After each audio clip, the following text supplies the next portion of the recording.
साथियों नमस्कार, मैं हरिश्चंद्र बर्णवाल इस वीडियो में आप सभी का स्वागत करता हूं। दोस्तों, दुनिया भर में ढेर सारी खबरें हैं, लेकिन इन खबरों के बीच में एक राज्य ऐसा है दोस्तों, जहां हर किसी की नजरें लगी हुई हैं। और ये राज्य कौन सा है? तमिलनाडु है। तमिलनाडु में दोस्तों वहां की कहानियां देख करके लोगों के मन में कोफ्त हो रही है कि आखिर वहां कुछ होता क्यों नहीं है। अरे भाई, वहां कानून की पालना नहीं हो रही, वहां संविधान की धज्जियां उड़ रही हैं। आपको याद होगा ना, अभी मंदिर में दीप जलाने का मामला था। सिंगल बेंच हाई कोर्ट, फिर डबल बेंच, हर जगह झटका लगा, लेकिन तमिलनाडु की सरकार ने उसको पूरा नहीं किया। कहां गए संविधान का झंडा उठाने वाले? लेकिन आज जो कहानी बता रहा हूं ना दोस्तों, अब ये एक कदम और आगे बढ़ गया है। अब सीधे सीधे कटघरे में, कोई प्रशासन छोड़ दीजिए, सीधे स्टालिन है, जो राज्य के मुखिया है ना, सीनियर स्टालिन, उनके बेटे जूनियर स्टालिन सीधे कटघरे में हैं। और आपको आश्चर्य होगा दोस्तों कि इस बार मद्रास हाईकोर्ट ने सारी की सारी अकड़ निकाल दी है। एक तरीके से पूरे प्रशासनिक अमले पर, सरकार पर सवाल खड़े कर दिए हैं। इतना बड़ा मामला है दोस्तों, अभी आपको अंदाजा हो जाएगा।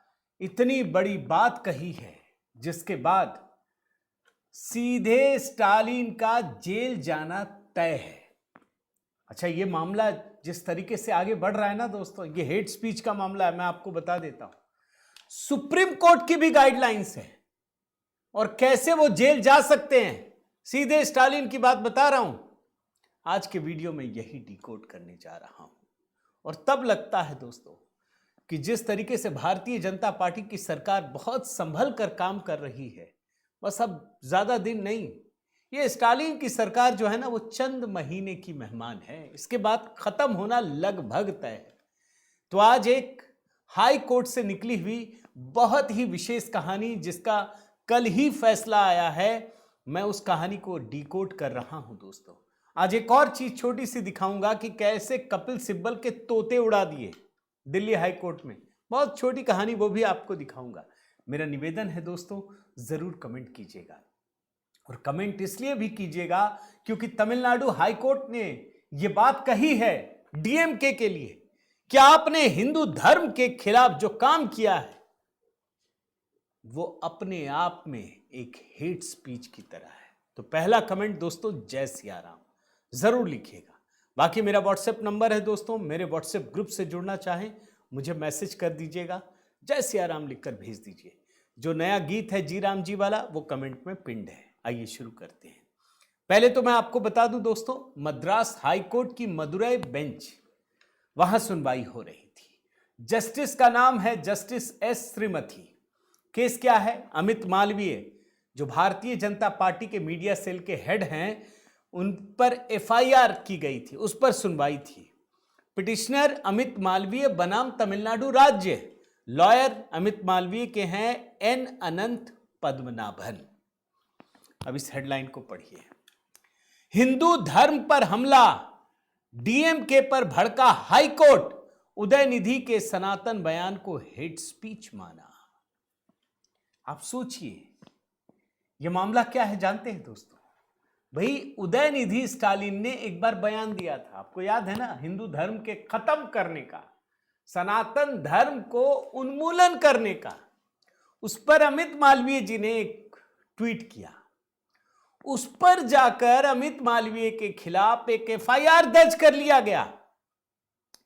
इसी मामले में मद्रास हाईकोर्ट की मदुरई बेंच यानी हाई कोर्ट में सुनवाई हो रही थी। और हाई कोर्ट ने फैसला करते हुए साफ साफ कहा कि ये जो आपने अमित मालवीय के खिलाफ एफआईआर दर्ज किया है, वो निश्चित रूप से गलत है। उसको रद्द कर दिया है दोस्तों, रद्द कर दिया। लेकिन बात सिर्फ यहीं तक नहीं रुकी, बात और आगे बढ़ी। जस्टिस एस श्रीमती ने, अभी मैं कोट अनकोट में भी सुनाऊंगा, यह कहा कि उदयनिधि स्टालिन का बयान स्वयं हेट स्पीच की श्रेणी में आता है। और फिर वो जस्टिस कहती हैं कि अमित मालवीय ने तो केवल मंत्री के भाषण पर प्रतिक्रिया दी जो पहले से ही सार्वजनिक डोमेन में है। ऐसे में उनके खिलाफ कार्यवाही जारी रखने से उन्हें अपूरणीय नुकसान होगा और कानून की प्रक्रिया का दुरुपयोग होगा। क्या कहा था उदयनिधि स्टालिन ने, एक बार सुना देता हूं दोस्तों, गुस्से से भर जाएंगे आप। ये इसी देश में संभव है। अभी दूसरे धर्म के बारे में हिम्मत नहीं होगी, एक शब्द बोलने की हिम्मत नहीं होगी। 7 खानदान में मिल जाएंगे, दूसरे धर्म पे नहीं बोल पाएंगे। लेकिन हिंदू धर्म के लिए क्या कहा, देखिए, सनातन धर्म डेंगू, मच्छर, मलेरिया या कोरोना जैसा जिसका हमें विरोध नहीं करना है बल्कि मिटा देना है। मतलब हिंदुओं को खत्म कर दो, ये ईसाई है। पहले ये लोग छिपे छिपे में बोलते थे, नहीं हम तो नास्तिक है, नास्तिक है। जब खुला खेल हो गया तो बोलने लगे कि हम ईसाई हैं, प्राउड क्रिश्चियन है। ये इसी ने कहा है। आप सोच सकते हैं ये इसी देश में हो सकता है। इसी मुद्दे पर दोस्तों अमित मालवीय ने, जब ये सितंबर 2023 में चेन्नई में एक कार्यक्रम में उदयनिधि ने ये कहा था, जिसमें सनातन धर्म की तुलना डेंगू मलेरिया बीमारियों से की और कहा कि इसको खत्म कर देना चाहिए। मालवीय ने सवाल उठाया इसी के बयान पर कि क्या इसका मतलब है कि भारत की 80% आबादी के खिलाफ यह नरसंहार की बात है। यह कहा कि यह तो नरसंहार करने की बात कह रहा है। अगर हिंदू धर्म को खत्म करेंगे तो सबको मार दो, यह नरसंहार की बात हो रही है। अब देखिए, इस आदमी पर तो कुछ नहीं हुआ, क्योंकि पिता सैया भले भय कोतवाल तो डर काहे का। भाई पिताजी मुख्यमंत्री हैं, हिम्मत किसकी है। और ये भी कैबिनेट मंत्री बन गए। भाई इन्हीं का राज होना, इनको तो लग रहा है कि आजीवन हमको मिल गया, बस सोने का महल में ये बस गए हैं। अब इनको लगता है इनको कोई हटा नहीं सकता। ये गुरूर आपको बता रहा हूं दोस्तों। और उसके बाद क्या हुआ, इन पे तो कुछ नहीं हुआ। डीएमके एडवोकेट विंग त्रिची दक्षिण के जिला संगठक हैं दिनाकरण, उसने एक शिकायत अमित मालवीय के खिलाफ की है। अब पूरा प्रशासन इन्हीं का। तो अमित मालवीय के खिलाफ भारतीय दंड संहिता की धाराओं 153, 153A और 505(1)B के तहत मामला दर्ज कर लिया गया। यही सुनवाई हाई कोर्ट में हो रही थी, जिसे रद्द करने का आदेश दिया गया। लेकिन हाई कोर्ट ने क्या कहा दोस्तों, एक एक बयान सुनिएगा, मैं कोट अनकोट में पढ़ता हूं और आप कमेंट भी कीजिएगा कि यह भारत में ही हो सकता है। हाई कोर्ट ने क्या कहा, मैं कोट अनकोट में पढ़ रहा हूं। यह अदालत बड़े दुख के साथ मौजूदा स्थिति को रिकॉर्ड कर रहा है कि हेट स्पीच करने वाले आजाद घूमते हैं। यह स्टालिन के बारे में कहा जा रहा है कि हेट स्पीच करने वाले आजाद घूमते हैं, जबकि जो उस हेट स्पीच पर सवाल उठाते हैं उन्हें कानून का सामना करना पड़ता है। अदालतें प्रतिक्रिया देने वालों से सवाल कर रही हैं, लेकिन हेट स्पीच की शुरुआत करने वालों के खिलाफ कानूनी कार्रवाई नहीं कर रही है। यहां संविधान की बात कोई नहीं करेगा, हेट स्पीच है ये। आप सोचिए, ये मंत्री बना हुआ है, पिताजी मुख्यमंत्री हैं, और ये खुलेआम हेट स्पीच कर रहे हैं हिंदू धर्म को खत्म कर देने की। अच्छा, अब देखिए, तमिलनाडु की सरकार की तरफ से उल्टा अमित मालवीय पर आरोप लगाया जाता है कि मंत्री के बयान को तोड़ मरोड़ कर पेश किया, फर्जी खबरें फैलाई कि मंत्री ने 80% बहुसंख्यक आबादी के नरसंहार का आह्वान किया है। अब सोचिए, फिर बोल दिया कि इन्होंने पोस्ट किया इसलिए बाकी लोग इस पर मंत्री का सिर काटने पर 10 करोड़ का इनाम घोषित कर रहे हैं। अब हाई कोर्ट ने क्या कहा, उनके तर्क पर जरा सुनिए, मैं आपको पढ़ता हूं दोस्तों। डीएमके की तरफ से हाई कोर्ट ने कहा कि डीएमके की तरफ से 100 सालों से ज्यादा समय से हिंदू धर्म पर हमला किया जा रहा है। कोर्ट ने कहा कि कई बार जो लोग हेट स्पीच की शुरुआत करते हैं वो बगैर सजा के ही बचकर निकल जाते हैं। हाई कोर्ट ने कहा यह साफ है कि पिछले 100 साल से, कोट अनकोट में पढ़ रहा हूं दोस्तों, 100 साल से द्रविड़ कजगम और उसके बाद द्रविड़ मुनेत्र कजगम ने हिंदू धर्म पर हमला किया है। मंत्री इसी पार्टी से ही है। हालात पर विचार करते हुए यह देखा गया है कि याचिकाकर्ता ने मंत्री के भाषण में छिपे हुए मतलब पर सवाल किया था। कोर्ट ने कहा दोस्तों कि मंत्री के खिलाफ राज्य में कोई मामला दर्ज नहीं हुआ, लेकिन कुछ अन्य राज्यों में हुआ है। हाई कोर्ट ने सिर्फ आदेश नहीं दिया दोस्तों, आगे के लिए ग्राउंड भी तैयार कर दिया है। ये स्टालिन जेल में जा सकते हैं, इसकी पूरी बात इसमें छिपी हुई है। आगे की कार्रवाई की और इशारा कर दिया है कि क्या हो सकता है। अच्छा, हाई कोर्ट आगे क्या कहता है, मैं जरा एक और बयान आपको पढ़ता हूं। हिंदी ट्रांसलेशन कर लिया, आजकल तो एआई के जमाने में आसान है।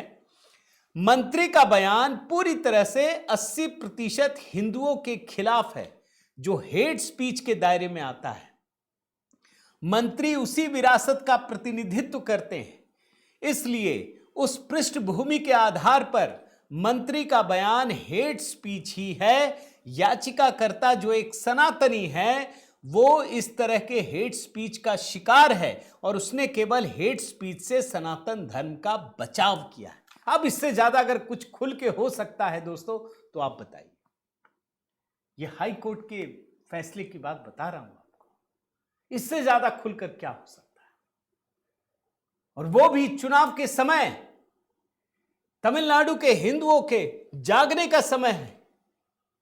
क्या आपके धर्म के साथ क्या हो रहा है? आगे कोर्ट ने क्या कहा, मैं जरा कोट अनकोट में एक और पढ़ता हूं दोस्तों। मालवीय ने किसी से भी मंत्री या उनकी पार्टी के खिलाफ कोई आंदोलन शुरू करने का आग्रह नहीं किया है, बल्कि केवल तथ्य प्रस्तुत किए हैं और मंत्री से प्रश्न किया है। याचिकाकर्ता का पोस्ट प्रश्न के रूप में है और उत्तर की मांग कर रहा है। इस पर दंड संहिता की कोई धारा लागू नहीं होती है, कोई लागू नहीं होती। यानी जो दोषी है वो एक पीड़ित व्यक्ति के खिलाफ ही एफआईआर कर देता है, और पीड़ित व्यक्ति भागे भागे अदालतों में दौड़ रहा है। अरे अमित मालवीय तो भाजपा के लीगल मीडिया सेल के हेड हैं, सोशल मीडिया के। किसी आम इंसान की क्या हैसियत होगी दोस्तों? कैसे टकराएंगे ये? इतनी बड़ी सत्ता जो हाई कोर्ट की बात नहीं सुनता, संविधान की धज्जियां उड़ाकर रख देता है, कैसे वहां लड़ेंगे आप सोचिए।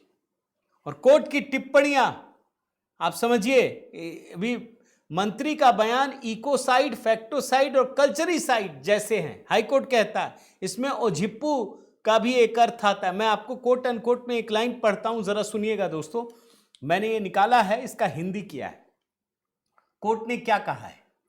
उदयनिधि स्टालिन के बयान में तमिल शब्द सनातन ओझिप्पू, ओझिप्पू का मतलब होता है उच्छेद या उन्मूलन।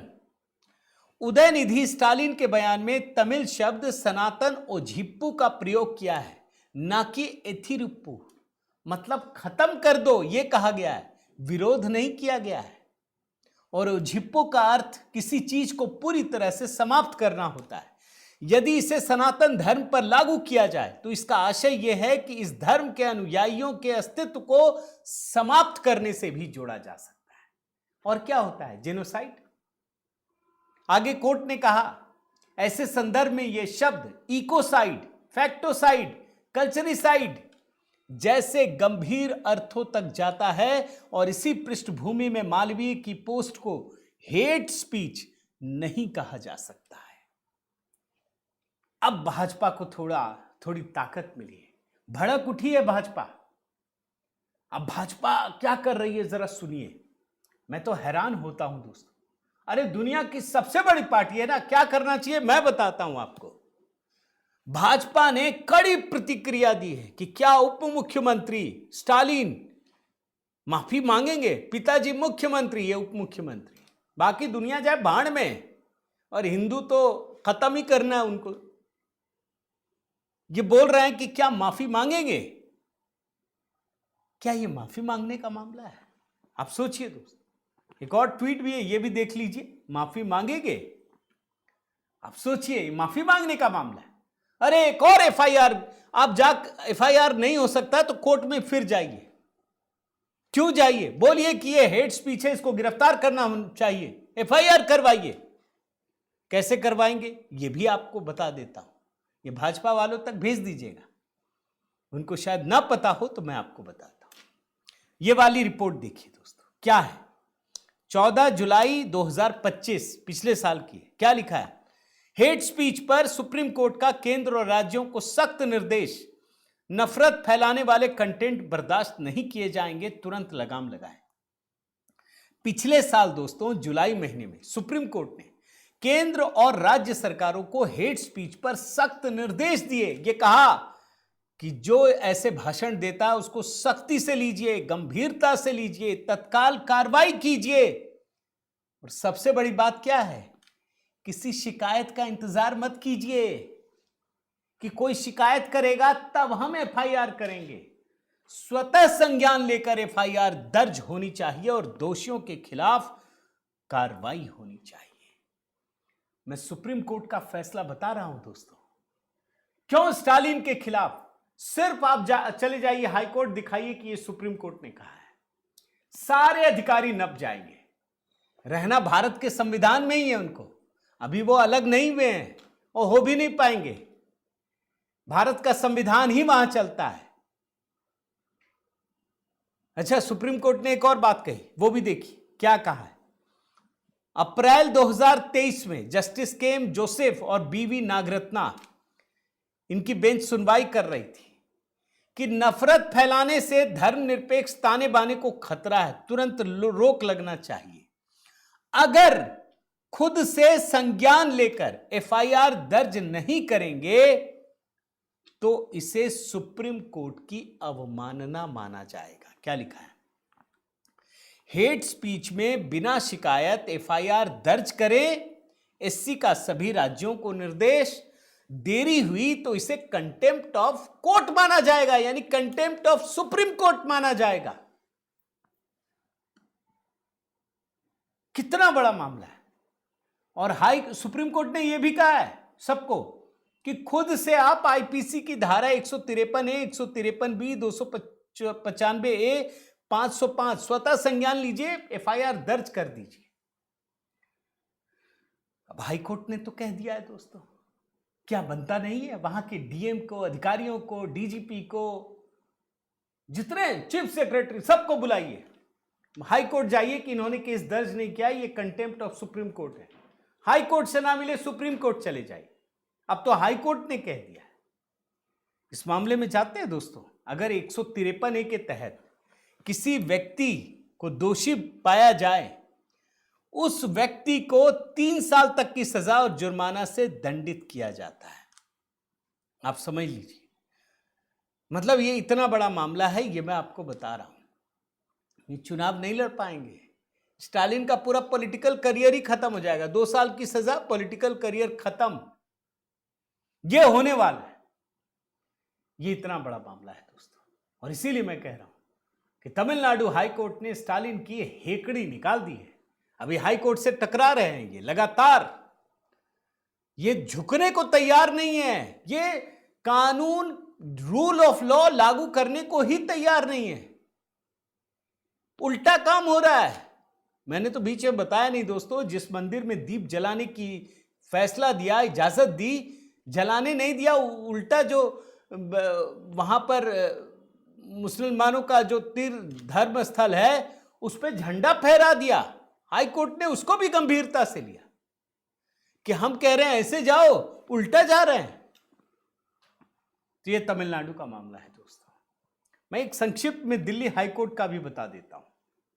दिल्ली हाई कोर्ट में जस्टिस रविंद्र दुडेजा है, और लालू यादव के मामले में, जो लैंड फॉर जॉब्स का मामला है ना दोस्तों, उसमें लालू यादव की तरफ से पेश हुए कपिल सिब्बल और सीबीआई की तरफ से additional solicitor general SV Raju, तीखी बहस हो रही थी। अभी 19 जनवरी की बात बता रहा हूं। काफी, अब कपिल सिब्बल आए कि भैया खत्म कर दो, अनुमति नहीं दी जा सकती, ये वो दुनिया भर की बात हो रही थी। जो एडिशनल सॉलिसिटर जनरल हैं एसवी राजू, बोल रहे थे भाई ये तो गलत बात है, लेकिन एक मुद्दे पर आने के बाद जो एडिशनल सॉलिसिटर जनरल हैं वो सिब्बल पर भड़क उठते हैं। वो कहते हैं ये तो कुछ नया ही मुद्दा उठा लेते हैं बहस के लिए, ये गुमराह करने वाली दलील देते हैं, मुझे बहस नहीं करने देते, मुझे बोलने नहीं देते, मुझे सही कानून बताना है ये बोलने ही नहीं देते, बहस ही नहीं करने देते। अब कपिल सिब्बल नाराज हो गए, बोलने लगे कि आपने ऐसा कहने की हिम्मत कैसे की कि मैंने अदालत को गुमराह किया है? मैंने कभी किसी कोर्ट को गुमराह नहीं किया। आप होंगे एडिशनल सॉलिसिटर जनरल लेकिन जज नहीं। एसवी राजू कहते हैं दोस्तों, हां आपने कोर्ट को गुमराह किया है, यह मेरी दलील है और मैं बताऊंगा कि आपने कैसे गुमराह किया है, आप मुझे बताने नहीं दे रहे। दोनों के बीच तीखी बहस हुई दोस्तों, और उसके बाद हाई कोर्ट को यह सुनवाई टालनी पड़ी। कहा कि आप दोनों लिखित में दीजिए और 5 पन्ने से ज्यादा मत दीजिएगा, फिर हम तय करेंगे क्या होगा। यह मामला है दोस्तों, रेल मंत्री रहते हुए लालू यादव ने 2004 से 2009 के बीच जो ग्रुप डी में नौकरियां बांटी थी ना, उसके बदले लोगों से जमीनें अपने नाम ट्रांसफर करवा लिया। कितना बड़ा घपला है। अब कपिल सिब्बल को साफ साफ वहां पे एडिशनल सॉलिसिटर जनरल ने कहा कि आप कोर्ट को गुमराह कर रहे हैं और मैं इसका दलील भी दे रहा हूं और सबूत भी दूंगा। मैं इसमें भी इंतजार करता हूं दोस्तों क्या होता है। लेकिन कई बार जो हाई कोर्ट की कार्रवाई होती है, कोर्ट की कार्रवाई होती है ना दोस्तों, उससे बड़ी सारी उम्मीदें जगती हैं।